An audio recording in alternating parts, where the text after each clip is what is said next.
Good morning. Good morning, everyone, and welcome.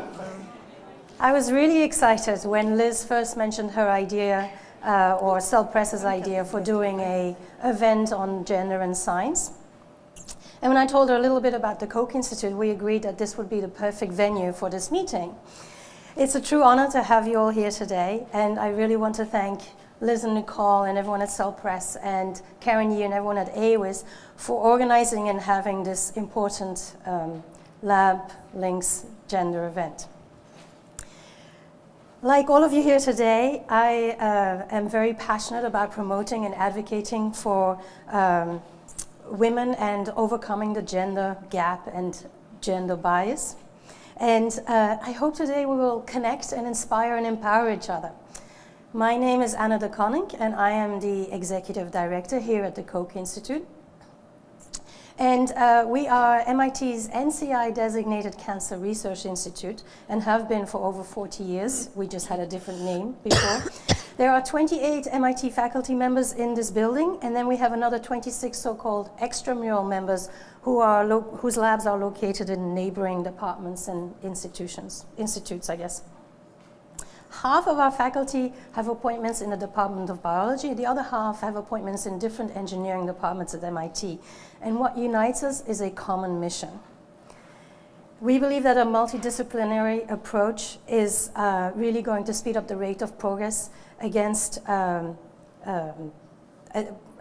disease that we are focusing on, and really allow us to tackle the problems associated with it in novel, creative, and solution-oriented ways. We have a cast of veritable rock stars, and despite the fact that many of them have been at MIT for many decades, our ratio of women to men is pretty decent.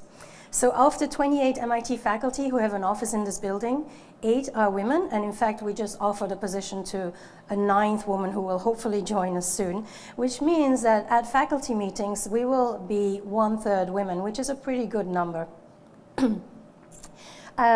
Even amongst the women, we have equal number of biologists or scientists, I guess, and engineers.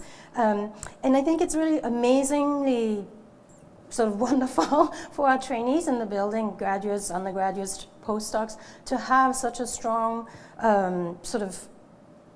so many role models that show that it's totally possible to be successful and respected and do well when you're a woman.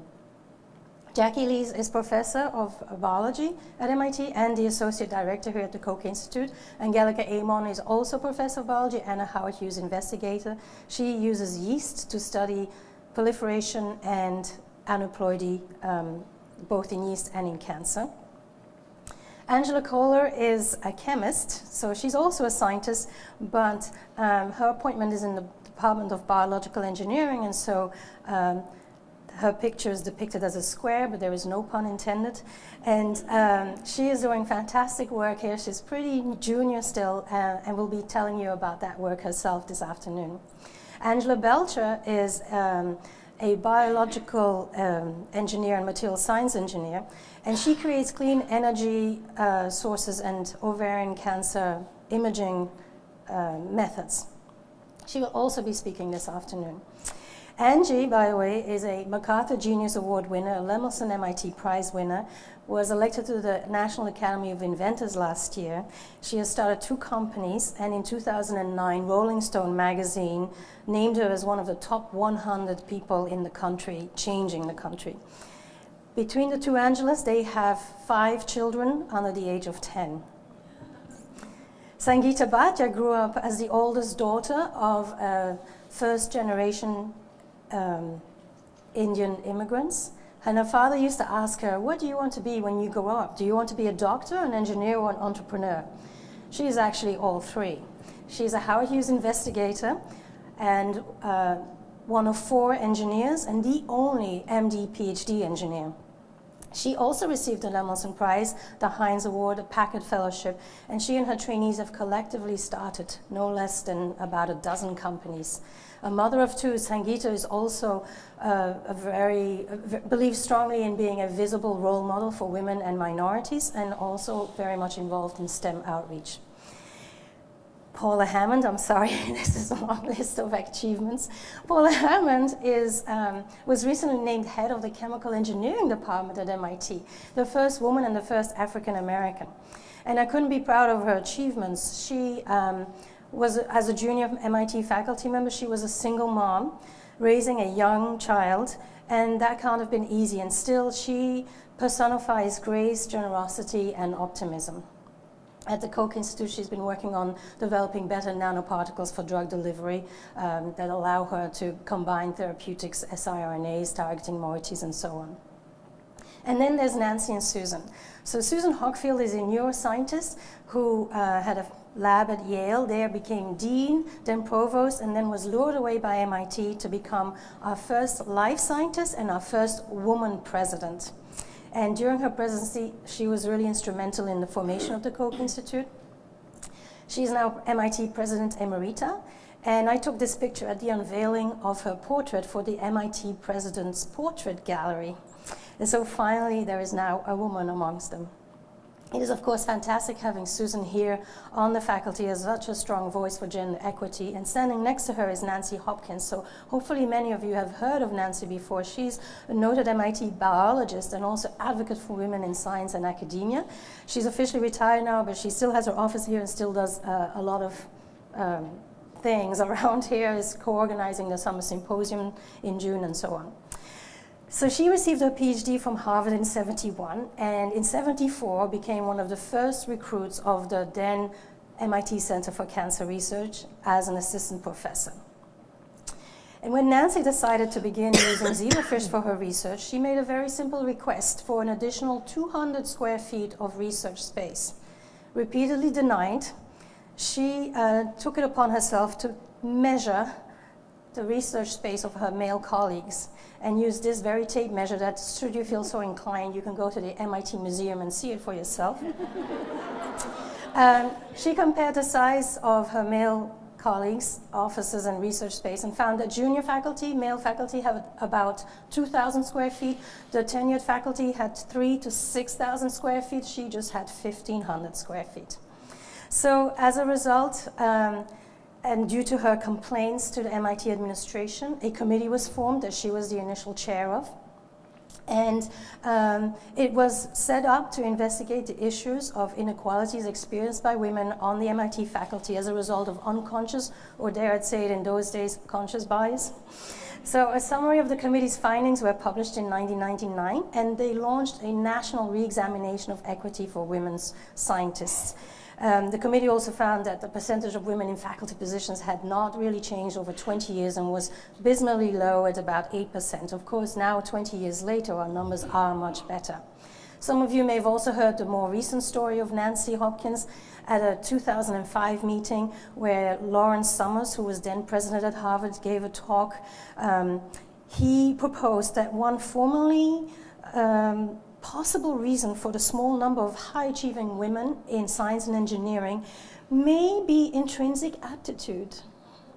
So her action became public when somehow the Boston Globe found out about it. And it set up a national discussion of gender discrimination and contributed to Summers' resignation of the Harvard faculty.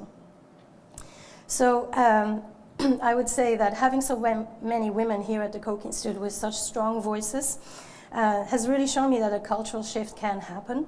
We just need to get to that threshold number of women and voices, both women and men, that are not afraid to speak up against gender bias and together form a culture of encouragement and support. And really the men are really important in this also, and we're very lucky, I think, here at the Koch Institute that we have some very supportive male faculty colleagues. Of course, although the number in academia has improved in recent years, the engineering pipeline is still abysmally low. It's about 20%. Gender bias also likely contribute to the even lower percent of women on the faculty in medical schools. In pharma, numbers are about 16 or 18% of women in senior management, and only 3% of tech startups are led by women. So this is still a really very leaky pipeline. So while we are making progress, there is still much work to be done. Of course, you can't solve something or fix something unless you understand the problem and the mechanism behind it. So let's study history and not repeat it. It's important to raise visibility, talk about what we might be doing unconsciously and actually changing it. And it has to happen at a young age. I have 2 kids, and it's funny the kind of things they come home with sometimes. And so I think it's not only important to lead by example, but to also really be conscious of unconscious bias, not to be cliched about it, and to avoid gender stereotypes in our cultural narrative. It's really amazing how early inequality starts. In 2nd grade, when school kids are asked to draw a scientist, they will draw a white man in a lab coat. By 4th grade, equal numbers of boys and girls are still interested in science and engineering. By 8th grade, twice as many boys are interested in science. One could argue, therefore, that it's even more crucial that, that not only do we encourage our girls and our women, but also that we teach men and boys about this work that needs to be done. It's actually far more likely that people who can really change the culture are the ones that currently hold the privilege. It's not enough for men to be aware of the issue. They must actively engage with them and challenge the status quo. And so thank you to the few brave men in this audience today for being here and helping us share the message. Talking of women in the room or men in the room, these are some numbers that I found that I was frankly really shocked by. I am not saying they are correct because I didn't have time to look into it, but this is suggesting that if there's 33% of women in the room, men think there are more women in the room. And if women speak more than 25% of the time, men think they are dominating the conversation, which is a little shocking. I would like to know how women think about these numbers or if they perceive it similarly. And I'm also quite confident in science and academia. I'm hopeful that this is slightly better. I would say in terms of, I think all the speakers were asked to share some personal advice or words of wisdom and so on. This is not advice I myself followed, but rather advice that I wish I had received. I never had a mentor. I recently acquired one, not on Amazon, unlike everything else I buy. But I really wish I got one years ago. I also wish that I'd spent more time in grad school getting to know people and making real, true, lifetime friends rather than being glued at the bench. I never had a career plan or career goals. And not to generalize, I think more women than men fall into that trap. And of course, accidental careers like my own can be absolutely wonderful, but I urge you to remember the so-called 3 Ps, which is passion, purpose, and plan. Then imposter syndrome is on here because how could I not mention it? When I first heard about it, it's sort of like these clouds opened up. It was really amazing to now understand slightly better some of the thoughts that I have inside my head. And I think it's the first step towards overcoming it. And then, of course, again, in the famous Sheryl Sandberg words, lean in, speak up, ask. Again, another stereotype, I'm told, and I believe it, I'm afraid to say, that women don't ask. They don't ask to be on boards, they don't ask for promotions, they don't ask for more money, and so on. And often that's the excuse men use. So let's start asking, so at least they can't use that excuse anymore for not paying us or whatever it is we might deserve.